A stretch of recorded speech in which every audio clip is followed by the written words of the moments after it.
बोले। दुर्वासा ध्वनि जंगल में गूंजी। जंगल थर-थर थर्राया, पर वो हिली नहीं। वो चित्र लिखित, वो पत्थर जैसे, वो जड़ती ऐसे, जैसे होकर ना हो, जैसे होकर ना हो, जैसे होकर ना हो। अरे रे, ये प्रसंग तो है ही नहीं महाभारत में। नहीं है तो क्या नहीं हो सकता? नहीं, हो तो सकता है, परंतु ये तो कल्पना। कल्पना या सोची समझी योजना। मतलब कालिदास थे राजकवि, तो राजा के चरित्र की रक्षा तो करनी थी। बिल्कुल। अब यदि राजा अकारण ही अपनी वाणी से मुकर जाए तो चरित्र हनन होगा ना। अच्छा, आप समझे इस कालिदास को।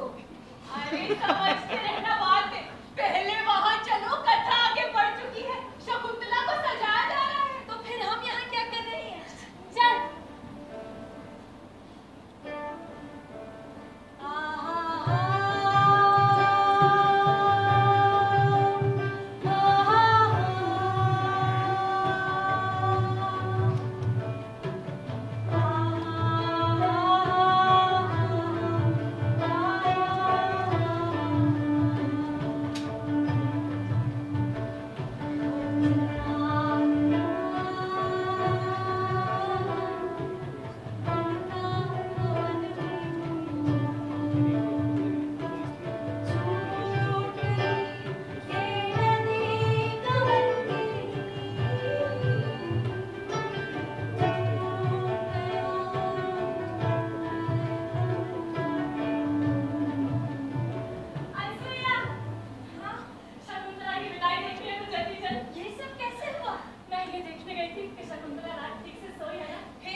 बेटे, बहुत दिनों के बाद अभी जाओ और अपने पत्नी का प्यार का निर्वाह करो।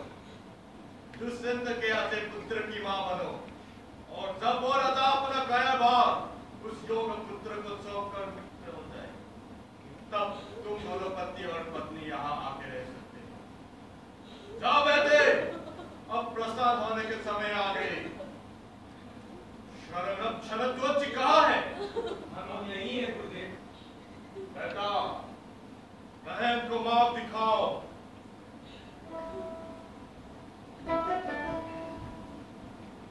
बहन, घर से आओ। वन देवताओं को आवाज देने वाले वृक्षों, जिसने तुम्हें सींचे बिना कभी पानी भी नहीं पिया, श्रृंगार में रखी होते हुए भी प्रेमवश तुम्हारा पत्ता नहीं तोड़ा, पुष्पों के खिलने पर सबसे पहले उत्सव मनाने वाली शकुंतला आज पति गृह जाती है। इसे अनुमति दो, सबके सब अनुमति दो।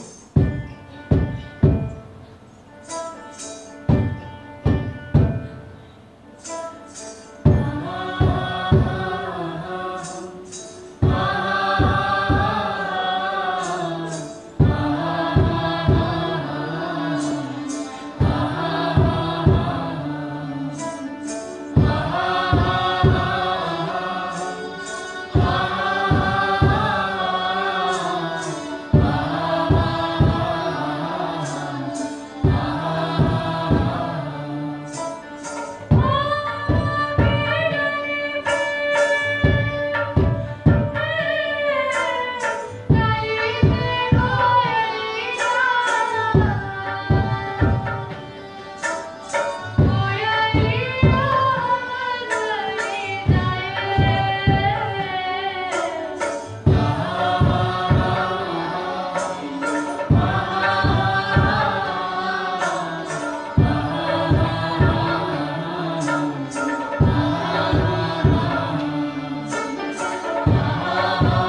गाना गाने वाले को हमसे बस एक ही बात देवी ने हमें सीधे सीधे कुछ कहा भी नहीं और उदाहरण भी नहीं। जाओ जाकर रानी हंसपति से कहो कि उस उदाहरण हमें मिल गया। महाराज की जय। महाराज हिमालय की तराई के बदमाशी कुछ तपस्वी कुछ स्त्रियों सहित महर्षि गण का संदेश लेकर आए हैं। उनके लिए क्या आदेश है? ऋषि गण का संदेश लाने वाले तपस्वियों में क्रिया हुई है। जी महाराज।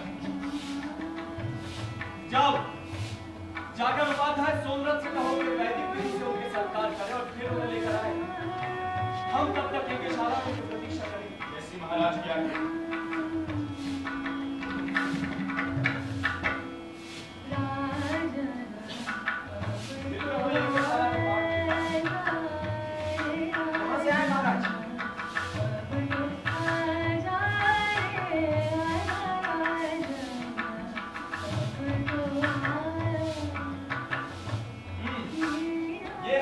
शाला का चबूतरा अभी अभी सफाई होने से और अधिक उखड़ गया है महाराज। जी तुम्हें क्या लगता ऋषि कर्ण ने तपस्वियों को हमारे पास किस उद्देश्य से भेजा होगा? हमें लगता है आपके सत्कर्मों से प्रसन्न होकर आए हैं। सत्कर्मों से प्रसन्न होकर तपस्वी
सही बात। तपस्वियों के बीच ऐसा लग रहा है मानो पुराने पत्रों के बीच एक नया कोपत होगा। चिंता तो मुझे भी बहुत हो रही है महाराज। मेरी बुद्धि काम नहीं कर रही, पर इतना जरूर कहूंगा कि स्त्री का लावण्य दर्शन योग्य है। हाँ पराई स्त्री की ओर देखना उचित नहीं। अच्छा इतना क्यों कांप रहे हो? आर्य पुत्र के प्रेम को स्मरण करके धीरज रखो। स्वामी इन अतिथियों का वैदिक विधि से सत्कार हो चुका है। ये महर्षि गण का कोई संदेश लेकर आए हैं, सुनने की कृपा करें। हम सुन रहे हैं महाराज आपकी जय। मेरा अभिवादन स्वीकार करें। ऋषि गण सकुशल तो है। सदाचार के रक्षक जब आप हैं तब धर्म कार्य में बाधा कैसे पड़ सकती है? महाराज ऋषि गण सकुशल है। उन्होंने आपके लिए एक संदेश भेजा है। कहिए क्या आदेश हो? पारस्परिक प्रतिज्ञा के अनुसार आपने हमारी बेटी से जो विवाह किया था उसे हम स्नेह पूर्वक अनुमति देते हैं। अब एक जीव को जन्म देने जा रही है, अतः धर्माचरण की अंतर के साथ ही रखें। महाराज मैं भी आपसे कुछ कहना चाहती हूँ, परंतु शायद ये मेरे बोलने का अवसर है। कहिए आप जो भी कहना चाहते हैं। न इसने अपने गुरुजनों से अनुमति और न ही आपने अपने भाई बंधुओं से कुछ पूछा। आप दोनों के मध्य हुई इस बात को लेकर आपसे कोई कहे भी तो क्या? ये कौन सी कहानी शुरू कर दी आप लोगों ने? ऐसे अपमानजनक और दोषारोपण करने वाले शब्द। ये क्या कह रहे हैं आप? लोकाचार का ज्ञान तो आपको भी होगा। विवाहित स्त्री अधिक दिनों तक पिता के घर में रहे तो चाहे कितनी भी चरित्रवान क्यों न हो, लोग उसे लेकर अलग बातें करते हैं। फिर चाहे वो पति को प्रिय हो या ना हो, उसके घर वाले चाहते कि वो पति के घर में ही रहे। ओ, तो आपका मतलब मैंने इस तपस्विनी से विवाह किया है?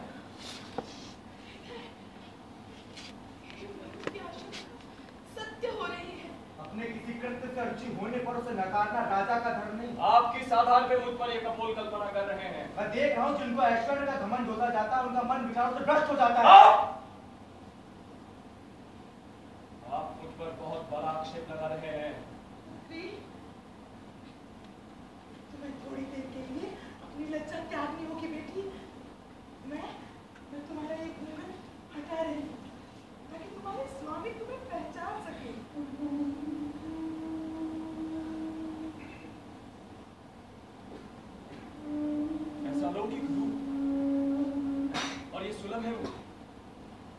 इससे मेरा विवाह हुआ था या नहीं, इस संदेह में पड़कर ना तो इसे अपनाते बनता है और ना ही छोड़ते। जैसे प्रातः काल ओस से भरे कमल के फूल को ना तो भौरा छोड़ पाता है, ना ही रसपान कर पाता है। देख रहे हैं आप लोग, महाराज अपने कर्तव्य के प्रति कितने सजग हैं। नहीं तो सामने आए ऐसे रूप लावण्य को देखकर कौन सोच विचार करता है? क्यों राजा ऐसे चुप क्यों हो गए? तपस्वियों, मुझे बहुत सोचने पर भी याद नहीं आ रहा है कि इस तपस्विनी से मैंने कब विवाह किया, और अब इसके गण के लक्षण को देखते हुए अगर मैं इसे अपनाऊं तो मैं क्षत्रिय धन से विमुख हो जाऊंगा। मेरे मन की आशा लता पूरी तरह से टूट गई। जिस तरह धन का स्वामी चोरी किए गए धन को वापस पा जाने पर उसे चोर को ही सौंप देता है, उसी तरह महर्षि ने तुम्हारे दुष्कर्मों से दूषित अपनी बेटी तुम्हें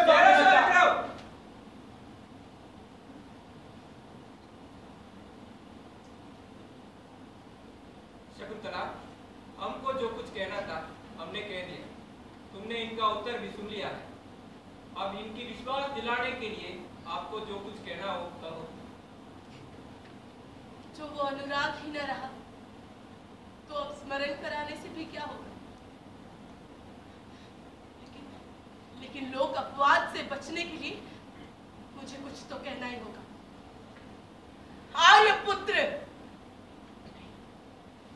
नहीं, पौरव, पहले आश्रम में आकर मेरे सरल हृदय को आश्वासन देना। आज इस तरह मुझे तिरस्कृत करना क्या आपको शोभा देता है? ऐसी बातें सुनना भी पाप है। ऐसी बात करके तुम मेरे कुल को कलंकित करने की कोशिश कर रहे हो। अरे वो नदी जो अपना तट छोड़कर किनारे के वृक्षों को डुबोती है, ऐसा करके वो स्वयं के जल को ही गंदला करती है। ठीक है, यदि आप मुझे पराई स्त्री समझकर ऐसा व्यवहार कर रहे हैं तो मैं स्मृति चिन्ह दिखाकर आपकी आशंका दूर कर देती हूँ। हाँ, इससे अच्छी तो और कोई बात हो ही नहीं सकती।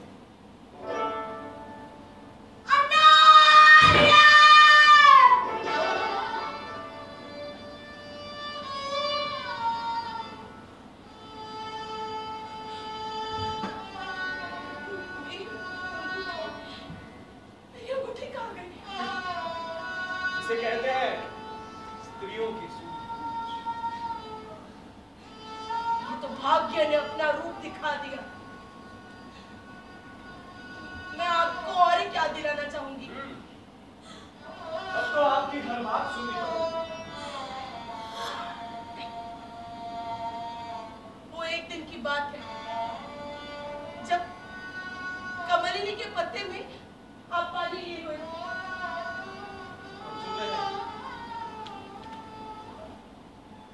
उसी समय दीर्घापान नाम का शावक, जिसे मैंने अपने बेटे की तरह पाला था, हमारे पास चला आया। वो पहले पानी पीने ये सोचकर आपने उसे पास बुलाना चाहा, लेकिन आपको अपरिचित जानकर वो आपके पास पानी पीने नहीं आया। फिर जब वही पानी मैंने अपने हाथों में लिया तो वो तुरंत पीने के लिए चला आया।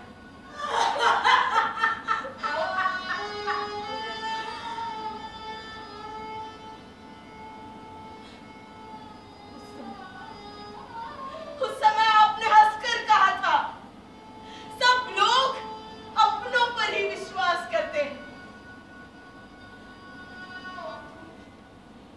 हम दोनों ही वनवासी हो, है ना? अपना मतलब सिद्ध करने वाली के ऐसी झूठी मीठी बातों से सिर्फ कामी जनों के मन डोलते हैं। बस ऐसे वचन मत कहो राजा। कन्या आश्रम में पली बड़ी है, छल कपट ये जानती भी नहीं। ओह, हे वृद्ध तपस्विनी, सुनो, चतुराई स्त्रियों का जन्मजात कुल है, चाहे वो पशु पक्षियों के हो या मानव के। देख लो, जब तक उसके बच्चे उड़ने लायक नहीं हो जाते, वो किसी दूसरे पक्षी से उसको पलवाती है।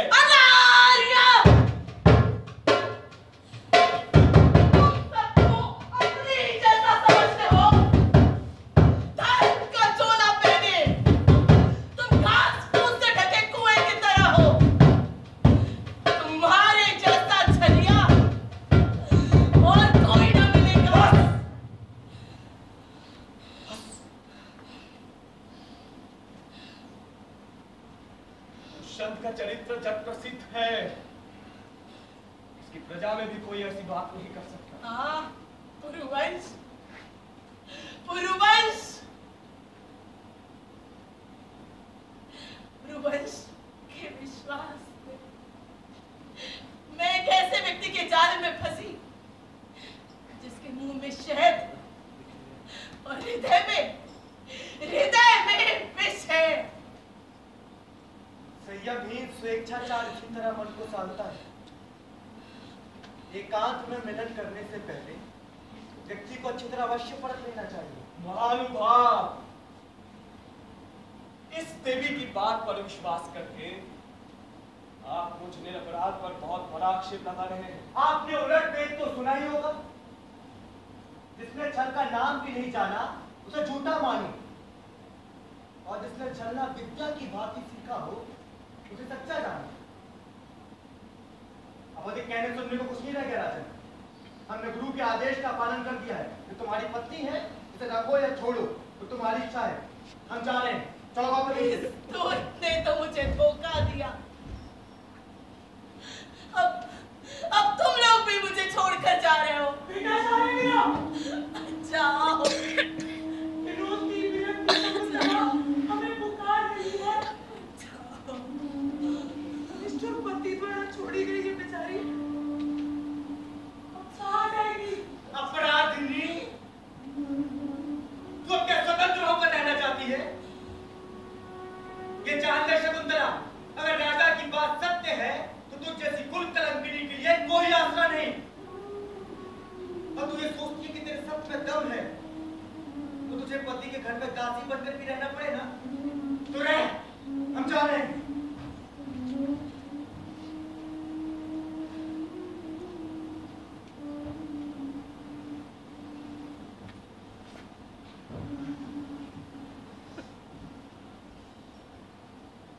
महाराज, ऐसा किया जाए कि प्रसव होने तक ये स्त्री मेरे घर में रहे। क्यों? क्योंकि यदि ऋषि कर्ण का नाती चक्रवर्ती लक्षणों से संपन्न हुआ तो आप उसे अपने महल में स्थान दीजिएगा, वरना जो इसके भाग्य में लिखा है वो होना तो निश्चित है ही।